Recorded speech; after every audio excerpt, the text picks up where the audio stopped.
अस्सलामु अलैकुम वरहमतुल्लाहि वबरकातुहू। एक बड़ा अहम सवाल एक ख़ातून ने पूछा है और ये सवाल का जवाब मुझे लगा कि हर ख़ातून को, ख़ास तौर पर हमारी वो बहनें जो पर्दे का बड़ा एहतमाम रखती हैं, है ना, तो उनको तो ये मसला ज़रूर पता होना चाहिए। वैसे तो हर मुसलमान को पता होना चाहिए, लेकिन वो लोग ख़ास तौर पर जो पर्दे का एहतमाम करते हैं, और कभी कभी सिचुएशन ऐसी आ जाती है कि पर्दे का एहतमाम कर पाना बड़ा मुश्किल हो जाता है।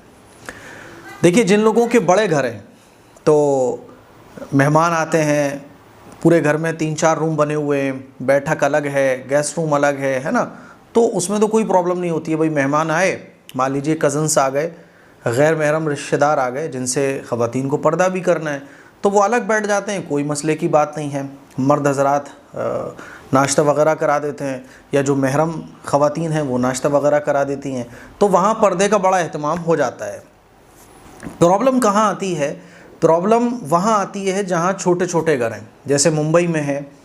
मुंबई से ही ये ख़ातून है जिन्होंने सवाल पूछा है।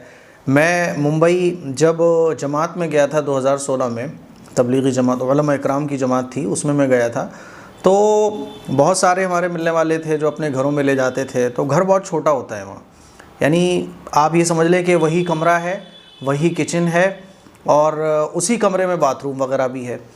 अब घर की जो ख़वातीन हैं, रिलेटिव आ जाएँ, कज़न्स आ जाएँ, गैर महरम रिश्तेदार आ जाएँ, तो लड़कियां जो पर्दे का एहतमाम करती हैं, वो ख़वातीन जो पर्दे का एहतमाम करती हैं, तो उन गैर महरम रिश्तेदारों से वो पर्दा कैसे करें? वही कमरा है जिसमें नाश्ता कराना है, वही कमरा है जिसमें खाना खिलाना है, वही कमरा है जिसमें खाना पकाना भी है, तो अब पर्दे का एहतमाम कैसे किया जाए? तो इस सिलसिले में सबसे आसान तरीक़ा तो ये है कि अगर छोटा कमरा है तो उसमें भी आप पर्दा लगा दें, ठीक है, पर्दा लगा दें, और उसमें भी पर्दे का एहतमाम हो जाए तो ये बहुत अच्छा है। लेकिन ये तब हो सकता है जब पूरा का पूरा घर दीनदार हो। लेकिन एक ही लड़की बेचारी दीन पर अमल करने वाली है, पूरा घर दीन पर अमल इतना नहीं करता है, वो लोग इतना फोकस ही नहीं करते कि बीच में पर्दा डालें, या इतना एहतमाम नहीं किया जाता पूरे घर में कि साहब बीच में पर्दा लगाएं। तो फिर क्या होता है कि ख़वातीन जो हैं, जैसे नमाज में दुपट्टा बांधते हैं ना, पूरा नमाज में दुपट्टा बांध लेते हैं, अपने आप को पूरा अच्छे से कवर कर लें आप, और जितना हो सके पर्दे का एहतमाम करते हुए आप मेहमानों के सामने से गुज़र सकती हैं, काम वगैरह कर सकती हैं, इसमें कोई गुनाह की बात नहीं होगी, ठीक है। मान लीजिए एक छोटा सा कमरा है, मेहमान आ गए, कज़न्स आ गए, गैर महरम रिश्तेदार आ गए, अब वो उसी कमरे में बैठे हैं, आप भी उसी कमरे में हो, खाना पकाना भी चल रहा है। अब क्या करें? तो आप अपने को पूरा कवर कर लो और आड़े तिरछे होकर जितना हो सके पर्दे का एहतमाम करते हुए आप गुज़रना, काम वगैरह, है ना, पानी वगैरह पिलाना, या जो भी आपको करना है वो आप लोग कर सकते हैं। गैर महरम रिश्तेदारों से फ्री होना ये गलत है, यानी ये नहीं होना चाहिए कि आप बिल्कुल सामने आके ही उनके बैठ जाओ, आप सामने आके ही उनसे बातचीत करना शुरू कर दो, आप उनसे एकदम क्या बोलते हैं उसको, फ्री होके बात करना शुरू कर दो, ये नहीं होना चाहिए। जितना हो सके पर्दे का एहतमाम करते हुए अपने आप को कवर करें, और जितना हो सके वो देखा है ना आपने, आड़ा तिरछा होके बचते हुए, ऐसे चेहरा करते हुए आप निकल भी सकती हैं, खाना भी लगा सकती हैं, दस्तरखान भी लगा सकती हैं।